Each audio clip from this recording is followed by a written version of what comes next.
Mike Phillips, Autogeek.com. And right now in the detailing industry, there is a lot of buzz about the new Griot G9. And I have with me a special guest today, and we're going to go over all the benefits and features and show you what this tool is all about.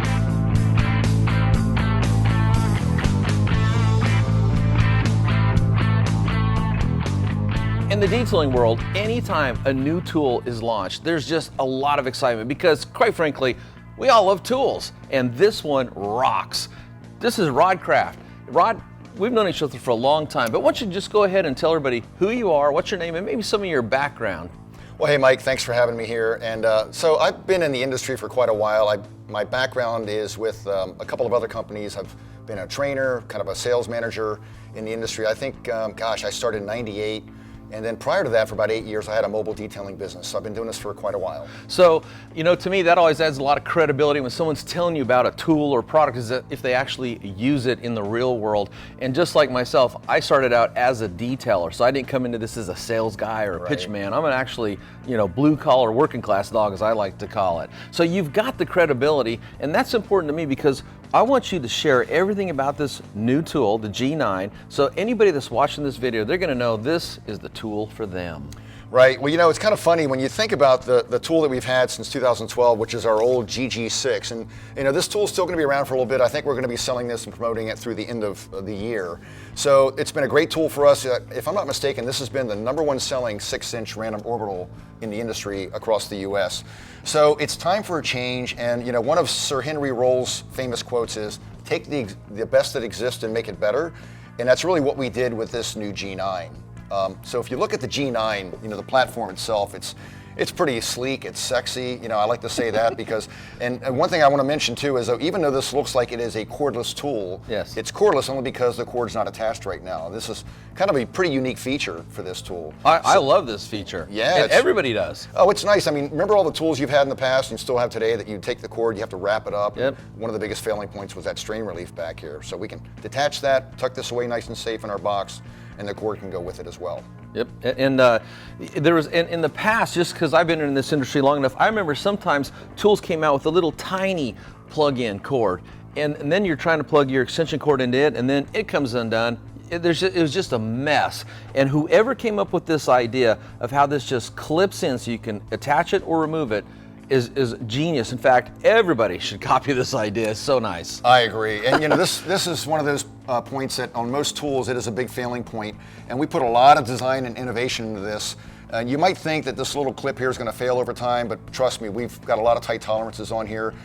Even Nick Griot, there's a video of him swinging this tool around his head in a safe environment, very carefully, and multiple takes. I think it was up to 6 takes, and this tool did not fail. Yeah. So, and regardless if there is an issue with that, we have a lifetime warranty on the tool still. So we've carried that over from our old GG6. And I deal with a lot of people in the industry, and that's one of the things I see people say all the time that they love about the Griot's Garage GG6, the Griot's Garage 6-inch DA, is that lifetime warranty. There's a lot of comparable tools on the market, but none of them have the power, none of them have the reliability, and none of them have the warranty. Right. And when you're going to spend, to me, the price is not up there with like some of the other tools. So it's actually very affordable for the average person or a pro detailer to get into. But that lifetime warranty is what sinks the deal. And what's funny, speaking about price, not to harp on this, but this tool for $149.99, which is an opening retail price, we carried that over to the same the G9.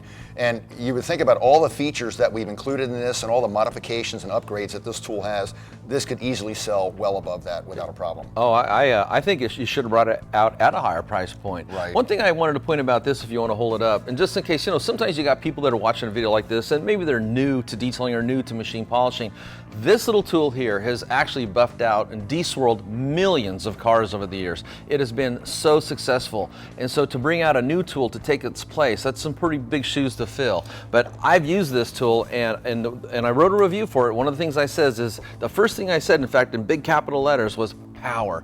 This thing has the power. So you've taken what was good and you've really made it better. Right, and speaking of power, 1,000 watts, 8.5 amps, which is just insane. So it's one of those things where I've kind of used an analogy before. You know, I've got a car at home, it's 1,000 horsepower, maybe about 1,100 horsepower. Even though I'll never need that 1,100 horsepower, it's nice to have it and maybe not need it, but it's always there when I want it. So, and you know, it's funny, most tools that you would normally have your speed setting around 6, you're safely right around that 4.5 to 5 setting on here, and you have more torque and more power than you'll ever need. I can never see anybody using this tool at a speed setting of 6. So when I wrote my review, I was actually buffing out a 1968 barn find Shelby Mustang. And in the review, what I wrote was, this is the first tool I've ever used where I felt the need to crank the speed down, because I am the guy that goes to the highest speed all the time. And this here, I bumped it down to 5 and tackled the whole car with it. So it does have some amazing power. So let's go ahead and start walking through just all the different design aspects of this tool, just so everybody can see it or know about it besides just looking at it. Wow, there's so many. I got to make sure I can cover them all. I'll help you remind. I appreciate that. It's kind of funny. If you just look at the tool design itself, this might look familiar to some people. If you go back to our Boss 15 and 21, it has some of the similar characteristics of that tool, but we wanted to make it a little bit more slimmer, a little bit more ergonomically designed, a little bit more user-friendly. All the touch points, all the double-shot rubber that's on here, just about everywhere you touch this tool, you're going to have a nice double-shot rubber contact point. You got a nice 4-finger foregrip here, just below the platypus design handle, so that's nice. It's a good, comfortable point. We've got a nice resting point on the back of this so that it won't rock over and fall. So our double-shot rubber resting points here as well. If you notice the speed control dial, it is ambidextrous, so whether you're right or left-handed, you can use it either way safely without having to adjust that speed. And it's right there where it's convenient for your thumb to quickly just adjust on the fly. Absolutely. Instead of going behind the tool or wherever they put these, it's right there, it was convenient. Right. Speed setting control trigger, it's variable, which is nice. We have a locking button on the left side here. For those of you that are right-handed, you can use your thumb. One of the nicer features too is that we've got a lot of really cool design things that are subtle here. On the sides here, we have removable black mesh stainless steel screens, and these can pop out if you want to clean them. It prevents dust from going inside the motor, kind of contaminating a little bit better. So these are our intake points, and we actually have an exhaust port here on the right side, and we have an exhaust port just underneath the body towards the front shroud as well. And so what that means is, as you're operating the tool, it's going to pull fresh, cool air in through here, cool the motor, everything inside here, cool it down, and then exhaust it out to these other ports. Right, absolutely. You know, one of the big failing points is, you know, somebody that's cranking their tool at 5 or 6 constantly, that heat in that motor is a big failing point. So we want to make sure that we're driving fresh air in and the warm air out. You know, when we're thinking about heat, we want to talk about one of the unique features of this tool in particular. And on the back side, I should say just underneath here on the counterweight, the counterweight actually has a fan built into it on the outer circumference of that. So if you look carefully, you can see as the counterweight sitting here, there is a fan that is surrounded around that counterweight. And what that does is it draws air in from these side vents or ports on the side of the shroud, pulls air through that fan down to the vented backing plate. And what we've noticed is, you know, one of the big failing points on a DA mic is right in here, that pad to backing plate contact point. So this being vented, that air is being pushed through these holes, down through the contact point on the hook and loop, and then back through the pad. So you have a lot less pad failure. And believe it or not, we found that there's about a 10% reduction in the surface temperature of the finish because of that. And heat is the big destroyer of everything, not only the tool, but the backing plate and the pads. Absolutely. So this, to me, this is almost genius, you know, because it's so simple to look at this now and go, wow, why didn't we think of that before? Because there's so many tools like this on the market that don't have that. But these little fan blades on here can grab that air and circulate it through the tool, keep everything cool. Yeah. This is pretty cool. It's pretty ingenious, and we put a lot of time and innovation into this, just this part alone. Mm-hmm. From the factory, this tool comes with a 6-inch backing plate, but there's also a 5-inch backing plate available. Now, a lot of people think a backing plate would be very simple, but there's actually a lot of innovation into the backing plate itself. Yeah, the backing plates we spent a lot of time on here. Actually, it has a automotive grade urethane that is part of the construction of this tool, so it's virtually bulletproof. And the 5 and the 6 are both vented, which is nice. These things are made a small batch at a time. They're basically almost made by hand, one backing plate at a time. And I noticed there's 6 rivets holding this together. And I can remember back to the old days when there was 3 rivets. and this part would actually come apart. So this is just like a uniform, complete matrix, so it's really not going to fail on you. Right. Now the Velcro can wear out, but that's normal. Absolutely. Okay, and that's a normal wear part. Everything wears out. You and me, we wear out. That's true. Right, okay? So, but anyway, so then you have the choice of either the 6-inch or the 5-inch, and then that gives you a selection of different pads you can choose to match the body panel of whatever car you're buffing out. Right, you know, and although many people are probably going to use a tool like this with their choice of pads, one thing we want to be critical on is these backing plates were designed weight-wise and size-wise designed just for our G9. We would really prefer you not to swap out backing plates. If you could stick with the two that we offer, we would appreciate that. And then as far as the Boss system goes, you've got the Boss creams and the Boss pads. Now the Velcro for the Boss pads is also matched to the Velcro for these backing plates, because that's important. That's true. You talk about your attachment strength, you know, your shear strength. Well, you know, when we had the GG6, we were kind of focusing on our complete compound, our complete polish, and many people would still integrate some of the Boss pads and systems into that tool. We really want to let people know that there's a lot of crossover. You can still use those two other products, the complete compound and complete polish, but all of our Boss pads and our Boss creams are still suitable to be used with this tool as well. Let's go ahead and throw the backing plate back on, and let's talk about the brushes. Now, you know, as you use the tool, especially a power user, whether you're an enthusiast or a pro, you know, a lot of pros are going to buy this tool and use it 6 days a week in a shop environment. And it's normal for the brushes to wear out, but you made it so simple to replace the brushes. I went ahead and took this apart when I did my review on it to see how simple it was to share this with other people, and it's foolproof. You couldn't make a mistake. Right, that's a good point, Mike. So unlike our GG6, where you actually had to take most of the tool pretty much almost all the way apart, the brushes that are designed for this are not the same ones that we've had for the Boss tools or any other tool. These are brand new, a completely new design. They actually have a pretty unique feature that when these are in the tool, and there's the set in here, and then you get an extra set when you buy the tool, when these get to that final wear point, that tool will basically shut off, letting you know that the tool's done, time to swap out your brushes. And to replace these, all you need is a screwdriver. Stick it right here, back this out, pull the worn out brush in, put the new brush in, attach the plug here, and it's done. It's that simple. It's that simple. And of course, I'm going to take a guess here. If, say, you went through these come with it, a set of replacements, and if by chance you did go through these, a quick call to Griot's and you got another set in the mail. We've got plenty laying around.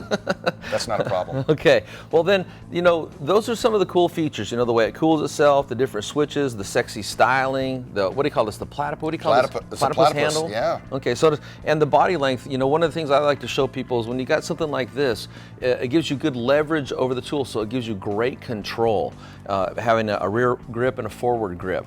Now, besides these cool features, let's talk about the electric motor. And isn't there a processor in here that controls the power flow to the motor tied to the speed dial? There is, absolutely, Mike. You know, one of the unique features about this dial and the speed control and the circuitry is that a lot of tools today, that when you put a load on that tool, you've got to press down a little bit more to get into that defect or that surface you're working on. This will sense that, and it will almost instantaneously recover, and the speed brings itself right back up. So it sends more power to the motor. Absolutely. That's what basically what it's doing. It's like virtually putting the throttle down. Right. It's virtually impossible to stall this. I mean, not anybody would normally just press down as hard as they could and hold it in one spot. But this tool has a lot of torque and a lot of power.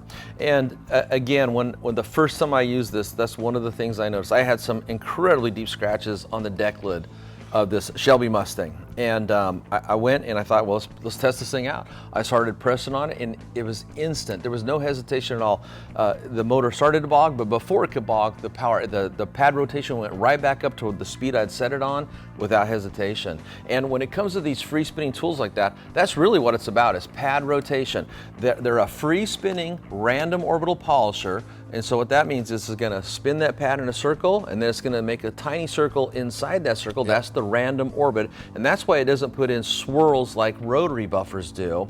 But because it's free spinning, a lot of tools on the market, if you hold it crooked or just basically have too big a pad or don't know how to use it, that pad will quit rotating and it'll do what's called pad stalling. Right. And that's the cool thing. First thing I notice about this is that there's virtually no pad stalling. So that means you're going to be able to buff out a car faster and more efficiently, because you're going to be removing the defects, because that pad maintains pad rotation, pad oscillation. And then let's talk about the orbit stroke length, since we're on this topic. This is called the G9, where this was the GG6. So this was an 8mm, and this is now 9mm. So a lot of people ask us, why go from that that 8mm to the 9. We wanted to go just 1 more millimeter, a little bit more, kind of set something different in the industry. So this is more of a standard for us to go to that 9 because it allows us to get that one extra little bit more throw in there so that you can still take a tool of this size and this feature base and actually get some really good paint correction done without having to go to a longer throw like a 15 or a 21. Gotcha. And just something I've observed over the years, and I know there's been a trend for long stroke polishers. I think it's always the right tool for the job. So there's a place for everything. But one of the benefits about a short stroke orbital polisher like this is with a longer stroke orbital polisher, what happens is the outer edges of your pad have leverage over the reciprocating components. So when you have a short stroke, that leverage isn't there, and that's one of the reasons it's easier to maintain pad rotation no matter what the shape or the curve of the body panel is with short stroke versus long stroke. I agree. And for an enthusiast that doesn't have a lot of, or someone that's new doesn't have a lot of experience, this becomes, really, you can't make a mistake and you're gonna get great results even though you don't have the skill or the experience to operate like a pro would. That's true. Not to kind of bore you with this, but I was just at a show last week over in Effingham, Illinois, and we had this tool out there where we were kind of debuting it at this show, and we had our demo hood out there, and we ran that tool probably 8 hours a day for 4 days in a row, and it just would not stop working. Yeah. It was insane. Well, and that is a testimony to the quality of the tool. I know you and your team, I know a lot of the guys on the Griot's team, you all have the same background we do. We started out as detailers, we know what we want in a tool, and when that is taken to the manufacturing process, that quality is built in because that's the expectation. Well, what I'd like to do, Rod, is it looks like we got a car over here. Is this one thing to talk about the power, but I think, everybody knows how to remove swirls. We've made tons of videos on that, but let's just show them the power this tool has. Not that you'd ever use it like we're gonna show up, but let's just show them how much power this tool has. I'm ready. Let's do it. Let's go. So Rod, let's go ahead and just show buffing just a section here on the hood and crank that thing up, and when you get the product spread out, maybe just apply some pressure. We've put a black mark on the side of the pad so the camera can pick up that pad rotation. You can see just how much power this G9 has. Sounds great.